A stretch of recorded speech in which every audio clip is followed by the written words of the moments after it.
Students, welcome to मिथलाइस academy, that is MIA। और आज हम अपना इकोलॉजी का चैप्टर 1 कंटिन्यू करेंगे। प्रीवियस वीडियो में हम लोग ने एनवायरनमेंट तक पढ़ लिया था। आज हम लोग लेवल्स ऑफ ऑर्गेनाइजेशन पढ़ेंगे। तो चलिए इसी के साथ हम लोग शुरू करते हैं। आज के हमारे टॉपिक क्या क्या रहेंगे? पहला है levels of organisations in ecology. Second हम लोग इकोसिस्टम पढ़ेंगे। देन हम लोग इकोटोन पढ़ेंगे। लास्ट में हम लोग नीचे पढ़ेंगे। तो ये आज के हमारे टॉपिक्स हैं। देखिए कितने अच्छे से प्रेजेंट कर रहे हैं आपके सामने टॉपिक्स। तो चलिए अब हम लोग levels of organisations in ecology की बात करते हैं। So the main levels of organisations of ecology are 6 and are as follows. तो लेवल्स ऑफ ऑर्गेनाइजेशंस हम लोग क्या समझते हैं? देखिए ये काफी अच्छा चार्ट है जो लेवल्स ऑफ ऑर्गेनाइजेशंस को दिखा रहा है काफी अच्छे तरीके से। सबसे छोटी लेवल पे हम लोग आते हैं इंडिविजुअल्स। किसी भी पॉपुलेशन का कोई भी इंडिविजुअल, मैं एक इंडिविजुअल हूँ, आप एक इंडिविजुअल है, लेकिन हम लोग एक सेम स्पीसीज से बिलोंग करते हैं, ह्यूमन स्पीसीज से, और लेकिन हम लोग अलग अलग इंडिविजुअल्स हैं। उसी तरीके से ये एक इंडिविजुअल है। उसके बड़ी लेवल पे आते हैं एक पॉपुलेशन, यहाँ पे इसके और भी जैसे इंडिविजुअल्स मिलाते हैं उस जगह के, तो हम वो पॉपुलेशन बनती है। उसके बाद जब अलग अलग पॉपुलेशंस मिला लेते हैं तब हमारी कम्युनिटी बनती है। जैसे ये इसकी पॉपुलेशन हो गई, यहाँ पे रैबिट हो गया, आउल हो गया। तो ऐसी और भी जब स्पीसीज की पॉपुलेशन मिलती है एक जगह पे, उस जगह को हम लोग कम्युनिटी बोलते हैं, जो कि पॉपुलेशन से बड़ी होती है। कम्युनिटी के बड़े लेवल पे हम लोग आते हैं तो इकोसिस्टम बनता है। यहाँ पे हम लोग ना केवल कम्युनिटीज लेते हैं ये सारी, बल्कि इनके साथ में इनका एनवायरनमेंट भी ले लेते हैं, तो उसको हम लोग इकोसिस्टम बोलते हैं। जब हम लोग बहुत सारे इकोसिस्टम्स को एक साथ कंबाइन करते हैं तो हमारा बायोम बनते हैं। काफी सारे बायोम हमारे पूरे अर्थ पे, और जब हम लोग सारे बायोम को मिला देते हैं तब हमारा पूरा बायोस्फीयर, मतलब हमारी पूरी अर्थ बनती है। तो इन सारे लेवल्स को हम लोग एक एक तरीके से समझेंगे और देखेंगे ये क्या क्या होते हैं। तो सबसे पहले आता है इंडिविजुअल। इंडिविजुअल मैंने पहले बोला, इंडिविजुअल एक कोई भी पर्टिकुलर सिंगल ऑर्गेनिज्म होता है, किसी भी स्पीसीज का हो सकता है। So organism is an individual living being. So individual का एक ऑर्गेनिज्म होता है living being that has the ability to act for functions independently, जो इंडिपेंडेंटली वर्क कर सकता है। फॉर एग्जांपल अगर इसको घास खानी है तो फिर ये अपने आप से खा सकता है। ऐसा नहीं कि इसको घास खाने के लिए किसी और की जरूरत पड़ेगी या चलने के लिए किसी और की जरूरत पड़ेगी। ये जो इंडिविजुअल लेवल पे जो वर्क्स होते हैं वो अपने खुद इंडिपेंडेंटली परफॉर्म कर सकता है, इसीलिए इसको एक इंडिविजुअल बोला गया है। It may be a plant, वो कोई भी हो सकता है, प्लांट, एनिमल। यहाँ पे हम लोगों ने एक एनिमल को लिया है, बैक्टीरियम हो सकता है, फंगी हो सकता है, एक्सेट्रा, कुछ भी हो सकता है। Now it is a body made up of organs, organelles or other parts that work together to carry out on the various processes of life। जैसे इसके अंदर बहुत सारे ऑर्गन्स होगा, इसका हार्ट होगा, इसका डाइजेस्टिव सिस्टम होगा, और इसके लिम्स होंगे, और इसका ब्रेन होगा। तो ये सारे बहुत से इसके अंदर ऑर्गन्स होंगे, ऑर्गेनील्स होंगे, और अदर पार्ट्स होंगे, जो इस सबको मिला के ये पूरा एक इंडिविजुअल बनता है। और ये इंडिविजुअल फिर काफी अपने लाइफ के काम को कैरी करता है, जैसे घास खाना, अपनी पॉपुलेशन को आगे बढ़ाना। तो ये सारे इसके लाइफ के पर्पसेस हो गए।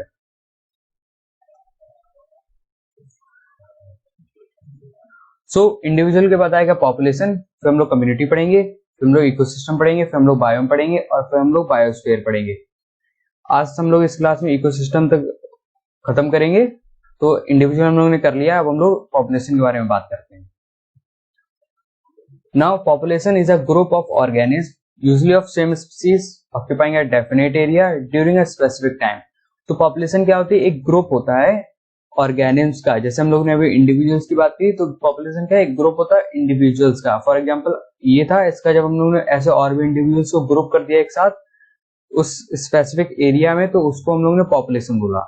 उसी तरीके से पॉपुलेशन यही है कि ग्रुप ऑफ ऑर्गेनिज्म या इंडिविजुअल्स जो कि ज्यादातर एक ही स्पीसी के होते हैं और एक पर्टिकुलर एरिया में ऑक्यूपाई होते हैं, मतलब एक पर्टिकुलर एरिया में ही रहते हैं, और हम लोग एक स्पेसिफिक टाइम की बात करते हैं। फॉर एग्जांपल इंडिया की पॉपुलेशन 2010 में कुछ और होगी, 2020 में कुछ और होगी, तो पॉपुलेशन बदल गई। इसीलिए जब हम लोग पॉपुलेशन बोलते हैं तो हम लोग बोलते हैं इंडिया की पॉपुलेशन 2010 में कितनी थी, फिर 2011 में कितनी हुई, 2012 में कितनी हुई, ऐसे हम लोग बात करते हैं। मतलब हम लोग एक एक साल की बात कर रहे हैं, एक स्पेसिफिक टाइम की बात करें, क्या इतने टाइम में, इतने टाइम से लेके इतने टाइम तक इतनी पॉपुलेशन रही, क्योंकि पॉपुलेशन वेरी करती रहती है, इसलिए हम लोग टाइम को भी एक स्पेसिफिक लेकर चलते हैं और एरिया को भी लेकर चलते हैं। अब ह्यूमन पॉपुलेशन पूरी अर्थ पर है, ठीक है, हम लोग ये भी देखते हैं कि इंडिया की पॉपुलेशन कितनी है, अमेरिका की पॉपुलेशन कितनी है, चाइना की पॉपुलेशन कितनी है, तो हम लोग इसी तरीके से अलग अलग एरियाज की पॉपुलेशंस भी लेकर चलते हैं। तो इसीलिए पॉपुलेशन एक ग्रुप हो गया इंडिविजुअल्स का जो कि सेम स्पीसीज के होते हैं, एक डेफिनेट एरिया में होते हैं और एक स्पेसिफिक टाइम के लिए हम लोग देखते हैं। Population growth rate is the percentage variation between the number of individuals in a population at two different times। जैसे मैंने पहले बोला कि पॉपुलेशन ग्रोथ रेट क्या, मतलब पॉपुलेशन किस रफ्तार से बढ़ रही है या घट रही है, उसको हम लोग ग्रोथ रेट बोलते हैं। फॉर एग्जांपल 2010 में इंडिया की पॉपुलेशन कुछ और रही होगी, 2020 में इंडिया की पॉपुलेशन कुछ और हो गई। तो अगर मान लिए 2010 में इंडिया की पॉपुलेशन 100 करोड़ थी और 2020 में आके वो 135 करोड़ हो गई है, तो हम ये देख रहे हैं कि 100 करोड़ से बढ़ के क्या है 135 हो गया, तो हम लोग इसमें एक पॉजिटिव ग्रोथ देख रहे हैं। लेकिन हो सकता है फॉर एग्जांपल अगर जापान का हम लोग केस ले लेते हैं, तो मान लीजिए उसके 2010 में मान लीजिए 30 करोड़ पॉपुलेशन हुई, मुझे पता नहीं है एग्जैक्टली कितनी है, मैं बस एग्जाम्पल ले रहा हूँ, और मान लीजिए 2020 में उसकी पॉपुलेशन हो गई 28 करोड़, तो ये क्या एक निगेटिव ग्रोथ दिखा रही है। तो पॉपुलेशन ग्रोथ रेट यही दिखाती है कि एक स्पेसिफिक, दो स्पेसिफिक टाइम्स में पॉपुलेशन कितनी वेरी हुई, अगर वो ज्यादा बढ़ी है तो उसको हम लोग पॉजिटिव बोलेंगे, और अगर वो कम बढ़ी है या पहले से कम हो गई है तो उसको हम लोग निगेटिव बोलेंगे। The main factor that make population grow are birth and immigration. तो एक पॉपुलेशन को क्या ग्रो कराता है, कहने का मतलब एक पॉपुलेशन किसकी वजह से ज्यादा बढ़ती है, मतलब कि अगर हमारी 2010 में 100 करोड़ थी और आज जब 2020 में 135 करोड़ हो, तो 135 करोड़ किसकी वजह से होगी, दो की, एक तो बर्थ जो नए इंडिविजुअल्स पैदा होते हैं, और दूसरे इमिग्रेशन कि मान लीजिए बाहर से किसी और दूसरे देश से इंडिया में लोग और बढ़ गए हो, तो उसको हम लोग इमिग्रेशन बोलेंगे, जिसकी वजह से उस एरिया की पॉपुलेशन बढ़ जाती है। और जो मेन फैक्टर्स होते हैं जो किसी पॉपुलेशन को कम करते हैं वो होते हैं डेथ, जाहिर सी बात है, जो इंडिविजुअल्स खत्म हो जाते हैं वो पॉपुलेशन में से कम हो जाते हैं तो पॉपुलेशन कम हो जाती है, या उस एरिया में से लोग चले जाएं, फॉर एग्जांपल इंडिया से लोग माइग्रेट कर जाएं अमेरिका में, तो इंडिया की पॉपुलेशन उतनी कम हो गई, तो डिक्रीज करने के लिए डेथ और एमिग्रेशन होता है, और इंक्रीज करने के लिए बर्थ एंड इमिग्रेशन होता है। The main limiting factor for the growth of population are abiotic and biotic components. So किसी भी पॉपुलेशन को लिमिट करने के लिए या उसकी ग्रोथ को लिमिट करने के लिए दो फैक्टर्स होते हैं, दो कंपोनेंट्स होते हैं, जिन्हें हम एबायोटिक और बायोटिक फैक्टर्स बोलते हैं। एबायोटिक फैक्टर्स में हमारा लैंड आ जाता है, हमारा टेम्परेचर आ जाता है, वाटर आ जाता है। अब आप एक एरिया ले लीजिए, इसमें पानी ज्यादा है, फ्रेश वाटर, अरे एक एरिया है यहाँ पे पानी बिल्कुल भी नहीं है, तो पॉपुलेशन यहाँ पे तो ग्रो करेगी लेकिन यहाँ पे नहीं करेगी, तो क्या एक एबायोटिक फैक्टर जो कि हमारा वाटर है उसने यहाँ पे क्या कर दिया, पॉपुलेशन की ग्रोथ को लिमिट कर दिया। उसी तरीके यहाँ पर उसने उसको पॉपुलेशन ग्रोथ को बढ़ा दिया क्योंकि यहाँ पे अबंडेंट पानी मौजूद है। उसी तरीके से बायोटिक फैक्टर्स भी हो सकते हैं, यहाँ पे मान लीजिए खाने के लिए काफी सारी वेजिटेशन है तो यहाँ पे पॉपुलेशन अच्छे से ग्रो करेगी, यहाँ पे बिल्कुल भी नहीं है, एकदम बंजर है डेजर्ट की तरह, तो यहाँ पे पॉपुलेशन कम ग्रो करेगी, उसकी वजह से भी पॉपुलेशन की ग्रोथ में लिमिट लग गई। Population density is the relation between the number of individuals of a population and area they occupy. Population density एक बहुत ही सिंपल टर्म है, आप लोग समझ ही गए उसके नाम से। पॉपुलेशन डेंसिटी का मतलब होता है एक एरिया में कितने इंडिविजुअल्स रह रहे हैं, उस एरिया की कितनी घनापन है लोगों के हिसाब से, उसी को हम लोग पॉपुलेशन डेंसिटी कहते हैं। फॉर एग्जांपल अगर हम दो एरियाज कंसिडर करते हैं, एक ये, अगर इसमें पहले 5 इंडिविजुअल्स रह रहे थे तो इसकी मान लीजिए डेंसिटी हम लोग 5 कर लेते हैं। अब इसमें बढ़ा के हम लोग 5 को और बढ़ा देते हैं, अब की इसकी डेंसिटी बढ़ गई, अब इसकी डेंसिटी होगी 10, और अगर हम लोग और बढ़ा देंगे फिर उसकी 15 हो जाएगी। तो ऐसी क्या है कि पॉपुलेशन डेंसिटी बढ़ती है अगर किसी एरिया में ज्यादा इंडिविजुअल्स रहने लगते हैं। पॉपुलेशन डेंसिटी इंडिविजुअल्स के नंबर और वो कितना एरिया ऑक्यूपाई कर रहे हैं उसका रिलेशन होता है, जो कि नंबर अपॉन एरिया होता है। फॉर एग्जाम्पल जो दिल्ली है वहां पे हमारे पूरे देश की सबसे ज्यादा पॉपुलेशन डेंसिटी है, जो लगभग 11,000 इंडिविजुअल्स पर किलोमीटर स्क्वायर है। अब हम लोग कम्युनिटी की बात करते हैं। So what is community? Community एक तरीके से कोऑपरेटिव सोसाइटी को रिप्रेजेंट करती है, जहाँ पे बहुत सारी जो पॉपुलेशंस होती हैं उस इकोसिस्टम या एनवायरनमेंट में रहने वाली, वो एक तरीके से एक दूसरे पर डिपेंडेंट होती हैं किसी ना किसी तरीके से। और जब वो एक दूसरे डिपेंडेंट होती है, एक दूसरे पर निर्भर होती हैं और अपनी कुछ नीड्स पूरी कर रही होती है दूसरे की मदद से, तो उसी को हम लोग कम्युनिटी बोलते हैं।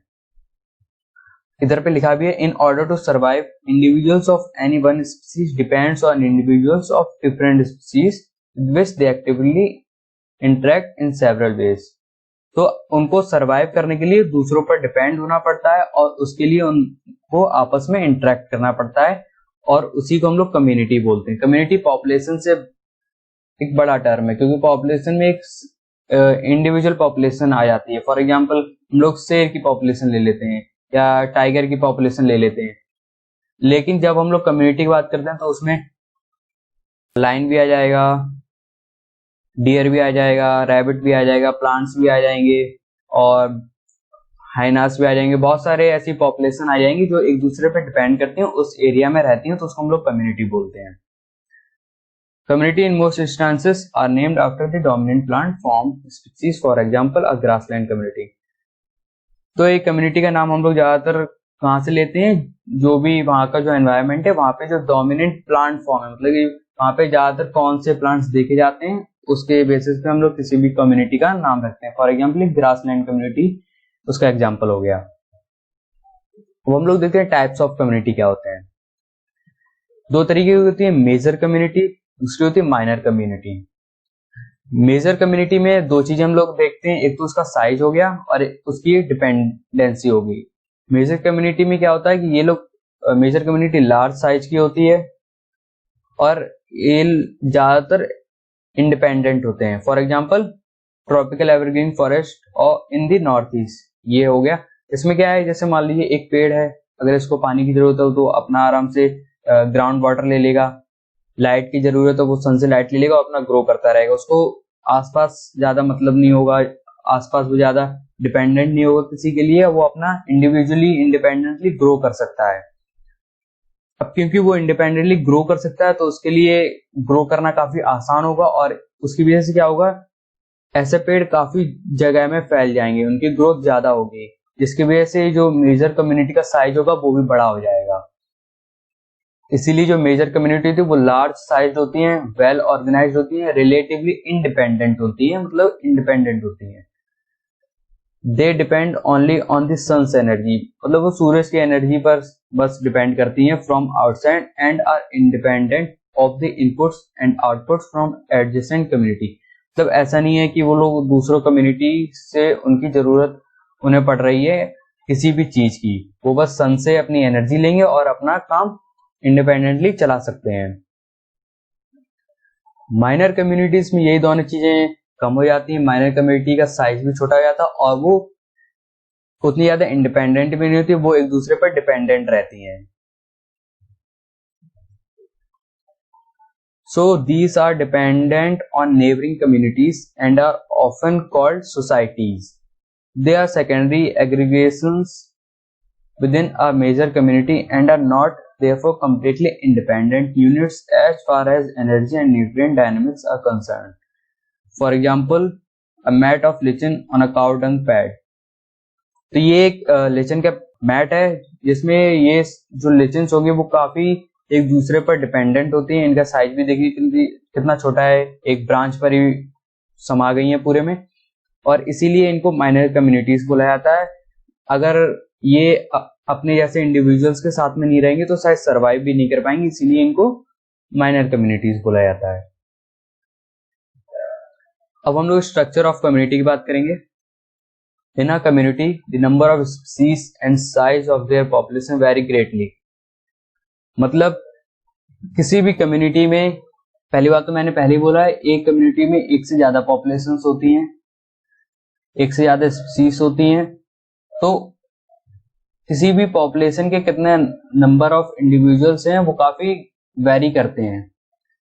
फॉर एग्जाम्पल अगर एक कम्युनिटी है ग्रासलैंड की, तो वहां पे क्योंकि ग्रास से ज्यादा होंगी तो उनका नंबर बहुत ज्यादा होगा।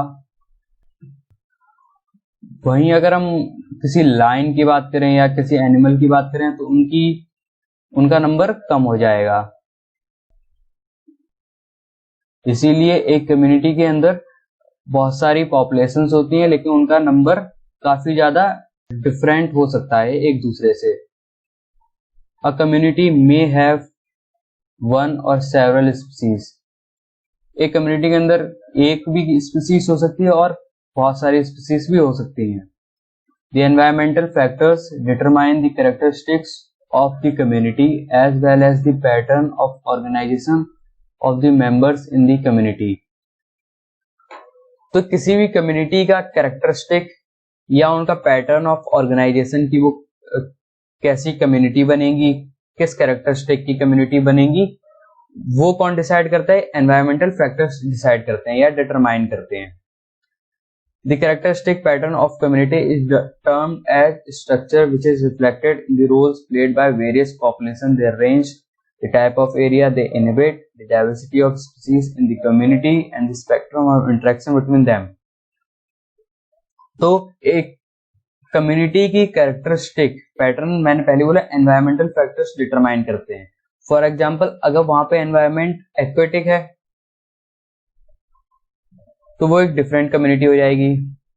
अगर वहां पे एनवायरमेंट टेरेस्ट्रियल है तो वहां पे एक डिफरेंट कम्युनिटी हो जाएगी। तो एनवायरमेंट काफी डिसाइड करता है कि कम्युनिटी की कैरेक्टरिस्टिक क्या होगी, उसका स्ट्रक्चर कैसा होगा, और ये कौन रिफ्लेक्ट करता है? जो भी उसकी पॉपुलेशन से वो कैसा रोल प्ले कर रही है, उनकी रेंज कितनी है। फॉर एग्जांपल अगर उनकी रेंज ज्यादा होगी तो वो मेजर कम्युनिटी भी हो जाएगी। हम पहले बोला था कि मेजर कम्युनिटी लार्ज साइज्ड होती है, उनका एरिया बहुत बड़ा होता है। Type of area they inhibit, अभी मैंने बोला अगर वो पानी में रह रहे हैं तो वो कम्युनिटी दूसरी हो जाएगी, अगर वो जमीन पे रह रहे हैं तो उनकी कम्युनिटी दूसरी हो जाएगी। Diversity of species in the community, जैसे अभी हम लोगों ने इधर पे पढ़ा था कि एक कम्युनिटी में एक स्पीसीज भी हो सकती है और बहुत सारी स्पीसीज भी होती है। अगर एक होगी तो उसकी डाइवर्सिटी कम हो जाएगी, अगर बहुत सारी स्पीसीज होंगी तो उसकी डाइवर्सिटी बढ़ जाएगी। And the spectrum of interaction between them, वो लोग आपस में कितना इंटरेक्ट करते हैं। अगर वो लोग बहुत कम इंटरेक्ट करते हैं तो वो लोग इंडिपेंडेंट हो जाएंगे और वो मेजर कम्युनिटी में आ जाएंगी, और अगर वो लोग बहुत ज्यादा इंटरेक्ट करते हैं और एक दूसरे पे काफी डिपेंडेंट होते हैं तो वो लोग माइनर कम्युनिटी में आ जाएगा। तो ये सारे चीजें एक कम्युनिटी की कैरेक्टरिस्टिक्स को बताती हैं कि एक कम्युनिटी किस तरीके की बनेगी। ये हम लोग स्ट्रक्चर की बात कर ली, अब हम लोग आगे चलते हैं। Now what is ecosystem? An ecosystem is defined as a structural and functional unit of biosphere consisting of community of living beings and the physical environment, both interacting and exchanging materials between them. अभी हमने community की बात करी थी, जहां पे हम लोगों ने बोला था कम्युनिटी क्या होती है? बहुत सारी पॉपुलेशन या कुछ पॉपुलेशन का समूह होता है, एक ग्रुप होता है। पॉपुलेशन क्या होती थी? पॉपुलेशन इंडिविजुअल्स का ग्रुप था, और कम्युनिटी क्या है? कम्युनिटी पॉपुलेशंस का ग्रुप है। इकोसिस्टम क्या होता है? इकोसिस्टम में जब हम लोग कम्युनिटी प्लस उसका फिजिकल जो एनवायरनमेंट है उसको हम लोग जब कंसिडर करते हैं तो वो इकोसिस्टम को बनाता है। ये दोनों मिलकर इकोसिस्टम को बनाते हैं। फॉर एग्जाम्पल अगर हम इसमें सारे पॉपुलेशन को सिर्फ कंसिडर करेंगे, फॉर एग्जाम्पल अगर हम लोग जीब्रा की पॉपुलेशन ले लेते हैं लाइन की पॉपुलेशन ले लेते हैं, एलिफेंट्स की पॉपुलेशन ले लेते हैं, बिल्डरबीस्ट की पॉपुलेशन ले लेते हैं, और इन सारे जहां भी जितने भी जानवर हैं इन सब की पॉपुलेशन ले लेते हैं, तो ये क्या बनाएगा, कम्युनिटी। लेकिन अगर हम इनके साथ में इनका फिजिकल एनवायरनमेंट भी जोड़ लेते हैं, फॉर एग्जांपल वाटर हो गया, ये लोग कैसे लैंड पर रह रहे हैं, वहां का टेम्परेचर कैसा है, सीजन्स कैसे हैं, अगर हम उसको भी कंसिडर कर लेते हैं, उनके एनवायरनमेंट को भी, फिजिकल एनवायरनमेंट को, तो हम लोग बोलेंगे कि वो हो गया पूरा इकोसिस्टम, जिसमें क्या होता है कि वो लोग एक्सचेंज करते हैं मटेरियल्स को आपस में। जैसे ये सारे जानवर अपने फिजिकल एनवायरनमेंट से काफी सारी चीजें लेते होंगे। ये देखिए यहाँ पे पानी पी रहे हैं, ये लोग भी पानी पी रहे हैं, तो ये क्या कर रहे हैं, एक तरीके से अपने फिजिकल एनवायरनमेंट से पानी ले रहे हैं, मटेरियल ले रहे हैं और इंटरेक्ट कर रहे हैं। तो इसी को इकोसिस्टम बोला जाता है, जब कम्युनिटी के एनिमल्स अपने फिजिकल एनवायरनमेंट के साथ इंटरेक्ट करते हैं और उनसे मटेरियल्स एक्सचेंज करते हैं, उसको हम लोग इकोसिस्टम बोलते हैं। It includes plants, trees, animals, fish, birds, microorganisms, water, soil, and people. Everything that lives in an ecosystem is dependent on the other species and elements that are also part of that ecological community. For example, ये line है, ये किस पे depend करेगा खाने के लिए, zebra पर, या बिल्डरबीस्ट पे डिपेंड करेगा। बिल्डरबीस्ट किस पे डिपेंड करेगा, यहाँ पे जो पेड़ पौधे होंगे उनके लिए। ये किन पर डिपेंड करें, पानी पर, साथ साथ में ये भी पानी पे डिपेंड करेंगे, एलिफेंट्स भी पानी पे डिपेंड करेंगे पीने के लिए। ये सारे क्या है, अपने एनवायरनमेंट पे डिपेंड करते हैं, एक दूसरे पर डिपेंड करते हैं, और इसीलिए वो सारी चीजें जो एक इकोसिस्टम में रहती हैं, डिपेंड करती हैं एक दूसरे पर, या एलिमेंट्स को एक्सचेंज करती हैं, उनको हम लोग इकोलॉजिकल कम्युनिटी बोलते हैं या इकोसिस्टम बोलते हैं पूरा। When an ecosystem is healthy, that is sustainable, it means that all the elements live in balance and are capable of reproducing themselves. Ecosystem can be small as a single tree or large as entire forest. जब ecosystem पूरा healthy होता है तो वो रहने के लिए sustainable होता है, वो एक बैलेंस में होता है, और वो कैपेबल होता है अपने आप को रिप्रोड्यूस करने में। मतलब जो इस एनवायरनमेंट में या इस इकोसिस्टम में रहने वाले जो पॉपुलेशंस हैं, अगर ये इकोसिस्टम हेल्दी होगा तो ये अपने आप को रिप्रोड्यूस कर पाएंगे, इनकी पॉपुलेशन ग्रो कर पाएगी, ये लोग रिप्रोड्यूस करेंगे, अपने बच्चे पैदा करेंगे, जिससे इनकी पॉपुलेशन बढ़ती रहेगी। इसी तरीके से ये भी अपनी पॉपुलेशन बढ़ा सकते हैं, ये भी, एलिफेंट्स भी, डियर्स भी, बिल्डरबीस्ट भी, ये सारे अपनी पॉपुलेशन बढ़ा सकते हैं अगर इकोसिस्टम हेल्दी होगा, सस्टेनेबल होगा। अगर इकोसिस्टम रहने लायक ही नहीं होगा तो इन लोगों की पॉपुलेशंस भी नहीं बढ़ेंगी। एक इकोसिस्टम सिंगल ट्री जितना भी हो सकता है और एक पूरे जंगल जितना भी बड़ा हो सकता है। अगर वो ट्री अपने आप में इंडिपेंडेंट है, उसमें रहने वाले जितने भी बर्ड्स हैं, अगर उनको बाहर किसी पर डिपेंड नहीं होना पड़ रहा है, तो वो एक सिंगल ट्री भी इकोसिस्टम कहलाया जा सकता है।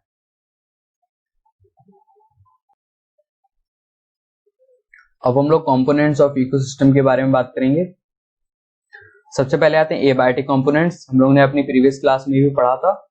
एबायोटिक कंपोनेंट्स होते हैं जो कि नॉन लिविंग होते हैं और जो किसी भी इकोसिस्टम को काफी अफेक्ट करते हैं। Abiotic components are the inorganic and non living parts of the world.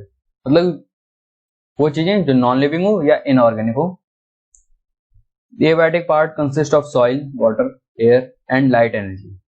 Soil vegetation को डिसाइड करती है, वाटर जीने के लिए जरूरी है, एयर सांस लेने के लिए, लाइट एनर्जी सारी चीजों के लिए जरूरी है। जो भी हम लोग प्लांट खाते हैं वो प्लांट लाइट एनर्जी से ही ग्रो करते हैं। इसीलिए ये सारी वो चीजें हैं जो किसी भी इकोसिस्टम को अफेक्ट करती हैं या बनाती हैं। लेकिन फर्क क्या है, ये लिविंग नहीं है, ये सारी नॉन लिविंग, इसलिए इनको एबायोटिक कंपोनेंट में रखा है। It also involves a large number of chemicals like oxygen, nitrogen, and physical processes, volcanoes, earthquakes, floods, forest fires, climates, and weather conditions. ये सारे भी हमारे एबायोटिक कंपोनेंट्स हैं और ये सारे इकोसिस्टम के अंदर आते हैं। Although these factors interact with each other, one single factor can limit the range of an organism. ये सारे जितने भी फैक्टर्स हैं एक दूसरे से इंटरेक्ट करते हैं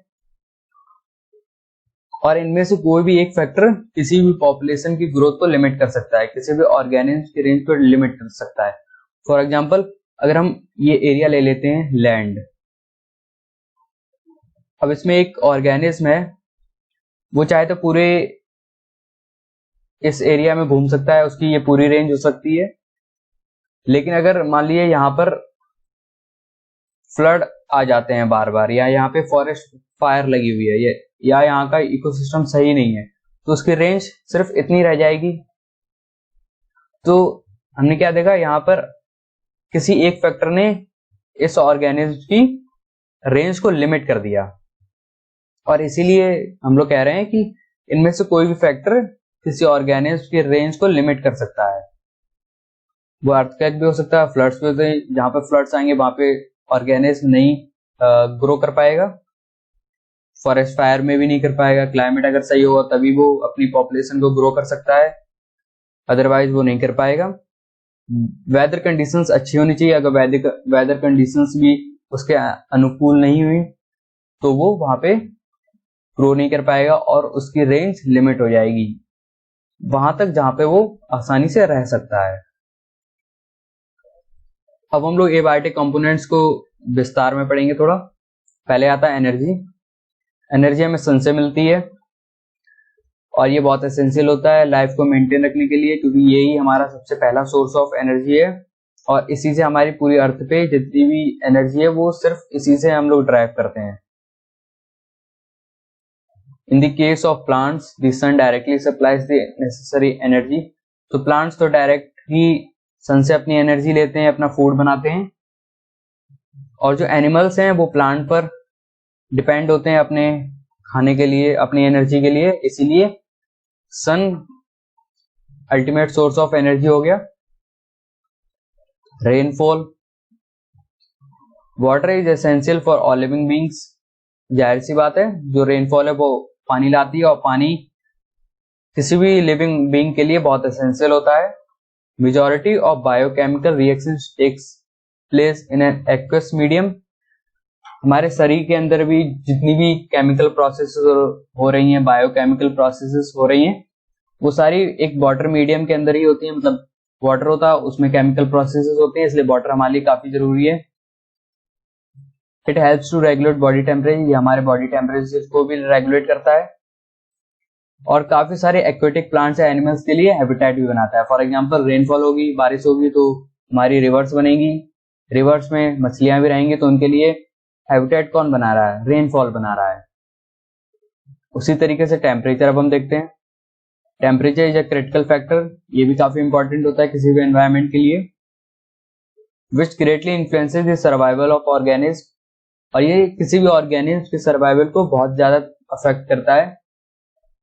अगर किसी जगह का टेम्परेचर बहुत कम है तो वहां पे कोई ऑर्गेनिज्म नहीं सर्वाइव कर पाएगा, और अगर वहां का टेम्परेचर मीडियम है या कह लीजिए किसी भी ऑर्गेनिज्म के लायक है तो वो वहां पे आराम से रह लेगा। तो टेम्परेचर काफी डिसाइड करता है उस किसी भी ऑर्गेनिज्म के सर्वाइवल को।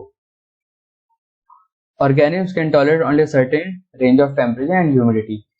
क्योंकि जो ऑर्गेनिज्म होते हैं वो एक सर्टेन रेंज ऑफ टेम्परेचर को ही टॉलरेट कर सकते हैं। फॉर एग्जाम्पल अगर हम ह्यूमंस लेते हैं तो ह्यूमंस भी एक रेंज ऑफ टेम्परेचर को ही टॉलरेट कर सकते हैं। फॉर एग्जाम्पल अगर हम लोग बात करें तो ज्यादा से ज्यादा 45 डिग्री या 50 डिग्री तक वो लोग टॉलरेट कर जाए। अगर 60 डिग्री टेम्परेचर हो गया तो वहां पे ह्यूमन नहीं रह पाएगा, वहां पे ह्यूमन का सर्वाइवल खतरे में पड़ जाएगा।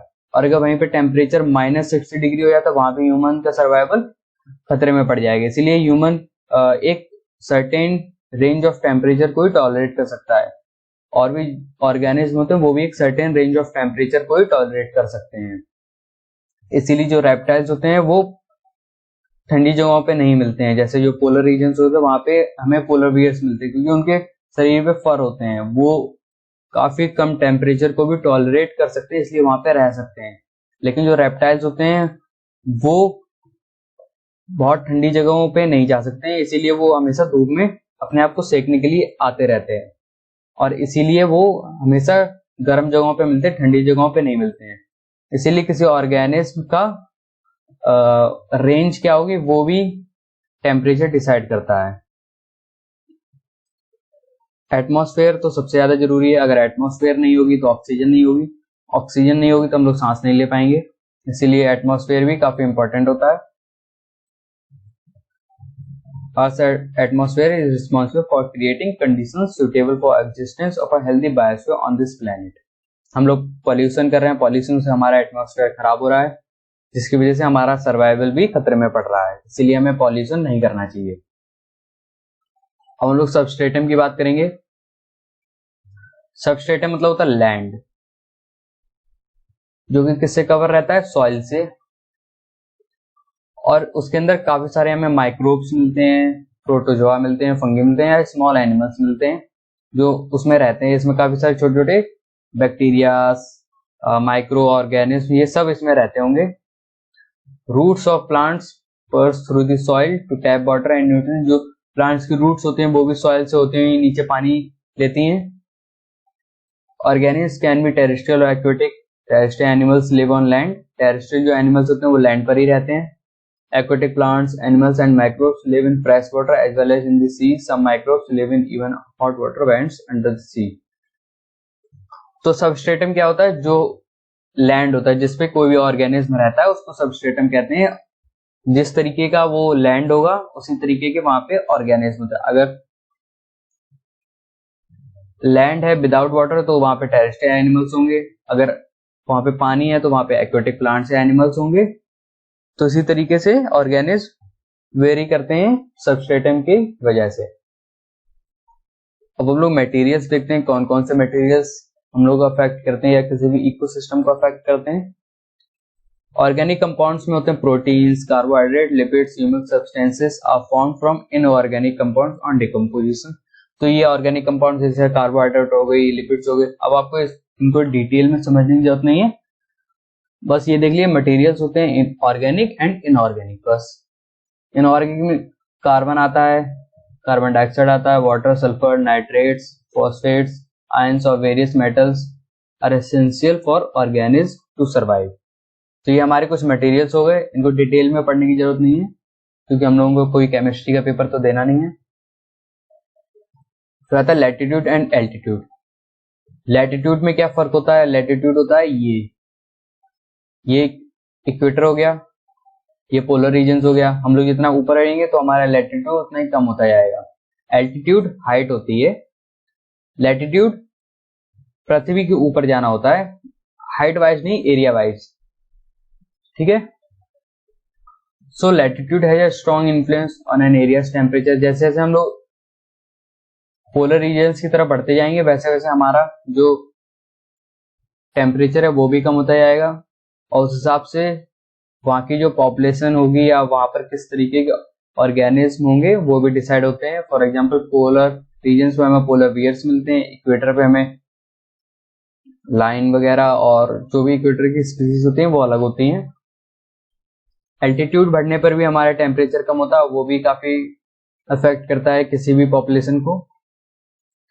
Resulting in a change of climate such as polar, tropical and temperate. These climates determine different natural biomes. As the altitude increases, the air becomes colder and drier, affecting the wildlife accordingly. तो भाई हमने देखा कि latitude और altitude के बढ़ने से temperature कम होता है। जैसे जैसे लैटिट्यूड कम होता जाएगा ऊपर बढ़ जाने पर, पोलर रीजन्स में जाने पर, और एल्टीट्यूड बढ़ता जाएगा जैसे जैसे हम लोग हाइट गेन करते जाएंगे स्पेस की तरफ।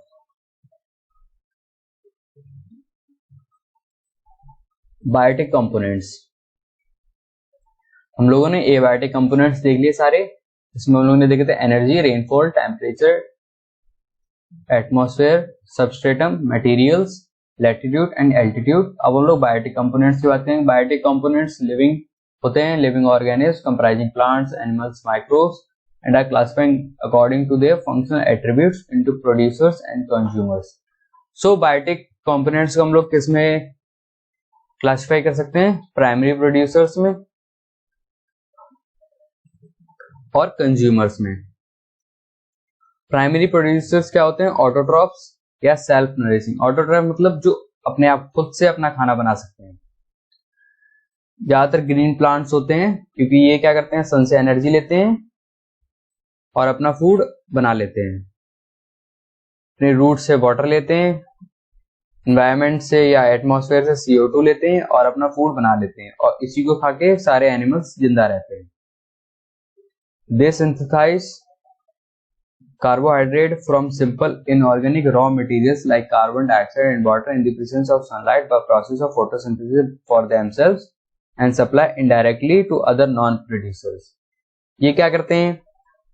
कार्बन डाइऑक्साइड से, वाटर से, या जो और इनऑर्गेनिक सिंपल रॉ मटेरियल्स होते हैं उनको मिला के सन की एनर्जी लेकर कार्बोहाइड्रेट्स बनाते हैं फोटोसिंथेसिस के द्वारा, और इन्हीं कार्बोहाइड्रेट जो बनते हैं वही दूसरे एनिमल्स लेते हैं इन प्लांट्स को खाकर। In terrestrial ecosystem woody plants, in aquatic ecosystem microscopic algae. तो ये एक जो टेरेस्ट्रियल इकोसिस्टम मतलब जो लैंड हो गया, वहां पे वुडी प्लांट्स होते हैं प्राइमरी प्रोड्यूसर्स, और एक एक्वेटिक इकोसिस्टम में माइक्रोस्कोपिक एल्गी होती है प्राइमरी प्रोड्यूसर्स। वो हम लोग कंज्यूमर्स की बात करेंगे। कंज्यूमर्स मतलब हेटेरोट्रॉप्स, मतलब जो प्राइमरी प्रोड्यूसर्स पे डिपेंड करते हो। Consumers are incapable of producing their own food, मतलब वो लोग अपना खुद खाना नहीं बना सकते, वो डिपेंड करते हैं ऑर्गेनिक फूड के लिए प्लांट्स पर या एनिमल्स पे या दोनों पर। कंज्यूमर्स को भी हम लोग डिवाइड कर सकते हैं मैक्रो कंज्यूमर्स में और माइक्रो कंज्यूमर्स में। मैक्रो कंज्यूमर्स क्या होते हैं? दे फीड ऑन प्लांट्स और एनिमल्स और both and are categorized on the basis of their food sources. Herbivores are primary consumers which feed mainly on plants. जो herbivores होते हैं वो primary consumers होते हैं क्योंकि वो डायरेक्टली प्लांट्स के ऊपर डिपेंड करते हैं, जैसे काउ या रैबिट हो गया। जो सेकेंडरी कंज्यूमर्स होते हैं वो प्राइमरी कंज्यूमर्स पे फीड करते हैं। फॉर एग्जाम्पल वुल किसे खा लेगा? किसी रैबिट को खा लेगा। और जो कार्निवोर्स होते हैं जो कि टर्सरी कंज्यूमर्स होते हैं, कार्निवोर्स को हम लोग टर्सरी कंज्यूमर्स कहते हैं, जो फीड करते हैं सेकेंडरी कंज्यूमर्स पे। फॉर एग्जांपल लाइन, अब वुल्फ ने किसे खाया? रैबिट को। रैबिट ने किसे खाया था? प्लांट को। और वुल्फ को किसने खा लिया? लाइन ने। तो ये हो गया हमारा प्राइमरी प्रोड्यूसर, ये हो गया हमारा प्राइमरी कंज्यूमर। कंज्यूमर हो गया ये क्योंकि ये कंज्यूम कर रहा है प्लांट को, खुद बना नहीं पा रहा है खाना। फिर रैबिट को जो खाएगा वो होगा सेकेंडरी कंज्यूमर, या सेकेंडरी कंज्यूमर्स वो होते हैं जो प्राइमरी कंज्यूमर्स पे डिपेंड करते हैं, और जो सेकेंडरी कंज्यूमर्स पे डिपेंड करते हैं वो होते हैं टर्सरी कंज्यूमर्स या कार्निवोर्स। हमारे पास ऑमनिवोर्स भी होते हैं जो दोनों पर डिपेंड करते हैं, प्लांट्स पर भी और एनिमल्स पे। लाइक मैन, मैन सब्जियां भी खाता है और मीट भी खाता है, इसी तरीके से मंकी। माइक्रो कंज्यूमर्स होते हैं सेप्रोट्रॉप्स या डिकम्पोजर्स। डिकम्पोजर्स क्या करते हैं? जो भी डेड मटेरियल्स होता है उनको डिकम्पोज करके दोबारा सॉइल में सिंपल रॉ मटेरियल्स की तरह मिला देते हैं, जो कि प्लांट लेकर दोबारा ग्रो करते हैं। ये कौन होते हैं? बैक्टीरिया होते हैं, फंगी होते हैं, जो अपनी एनर्जी या न्यूट्रिएंट्स कहां से लेते हैं? डिकम्पोजिंग डेड ऑर्गेनिक सब्सटेंसेस से, जो कि प्लांट या एनिमल हो सकता है। फॉर एग्जाम्पल ये एक अर्थबॉम्ब है, ये क्या करेगा? कोई भी प्लांट, जैसे फॉर एग्जाम्पल एक लीफ है जो कि पेड़ से गिर चुकी है, उस पर ये जाएगा, उसे डिकम्पोज करेगा, उससे ये अपनी एनर्जी ले लेगा और उसको सिंपल कंपोनेंट्स में तोड़कर दोबारा सॉइल में मिला देगा।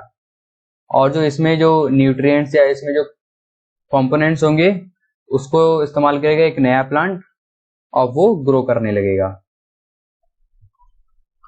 The products of decomposition such as inorganic nutrients which are released in the ecosystem are reused by producers and thus recycled।